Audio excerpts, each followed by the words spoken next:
Welcome to the overview of the book of Nahum. Nahum falls in the middle section of the minor prophets, and the minor prophets are really difficult to read at times because much of the minor prophets, and specifically Nahum, is poetry or a song of judgment and warning for God's people as they face exile from foreign nations. Nahum is slightly different from the other prophets, however, because Nahum has a foreign nation as his main subject of the prophecy. Most of the other prophets are speaking directly to Israel or to Judah, but Nahum speaks to the nation of Assyria, and specifically to the city of Nineveh. Now you hear Nineveh, and you probably remember another prophet.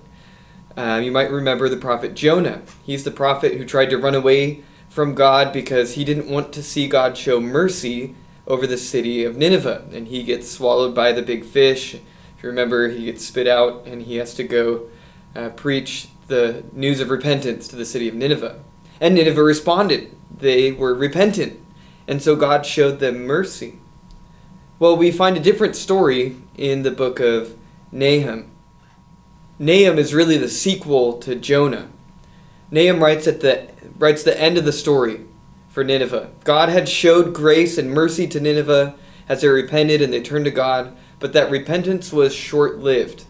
And now it's roughly 100 years later, and Nineveh has returned to their sin, and God is coming to them with fierce judgment. What this book does is shows God's righteous character to us.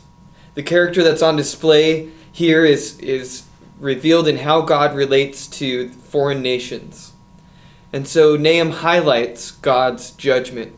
And he sums up his character really well right at the beginning in chapter 1, verses 2 and 3. Nahum writes, "The Lord is a jealous and avenging God. The Lord is avenging and wrathful. The Lord takes vengeance on his adversaries and keeps wrath for his enemies. The Lord is slow to anger and great in power, and the Lord will by no means clear the guilty." What we see here is that God is just and that God is glorified in his judgment over his enemies. But this anger is not uncontrolled. It's a controlled anger because God is slow to anger. He has given time and mercy, but that slowness to anger does not mean that God will not punish sin. And so the theme of Nahum is this pronouncement of judgment on Assyria and its capital city, Nineveh. These truths are meant to be a word of comfort to God's people.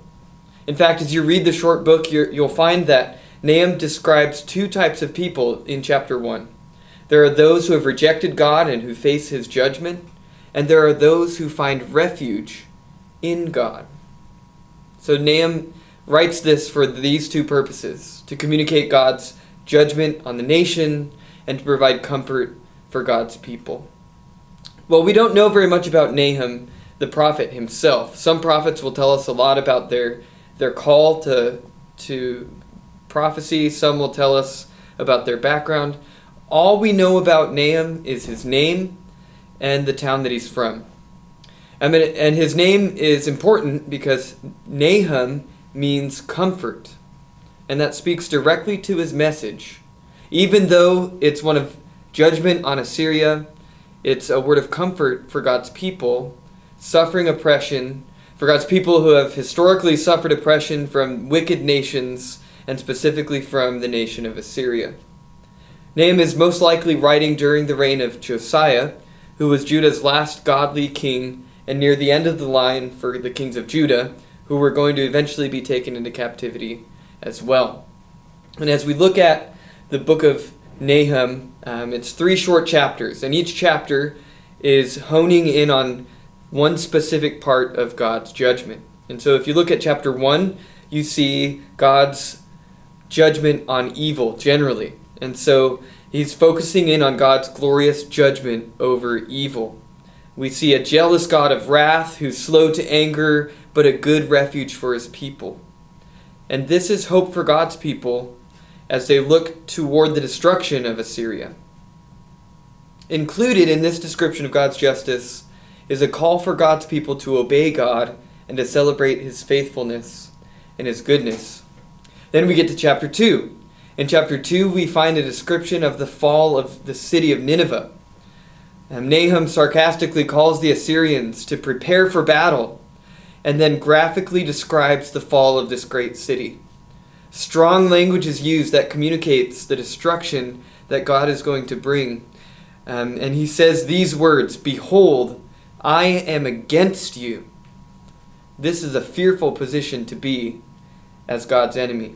And this is a reminder to God's people that even as God's enemies look very big or hold lots of power and bring oppression on God's people, there is no enemy of God's people that is greater than God himself. And God will destroy all of his enemies. And that's chapter 2. Then in chapter 3, we see God brings Nineveh's cruelty to an end and describes the fall of Assyria, and specifically Assyria's king. Chapter 3 describes in graphic detail the destruction of the city of blood. God is opposed to this city and all of her wickedness, and there will be no one to grieve for this city.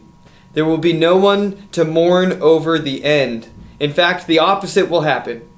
Instead of grief for the downfall, everyone who hears this news will clap in celebration at the end of Assyria's oppressive reign. And this book serves as a warning to God's people.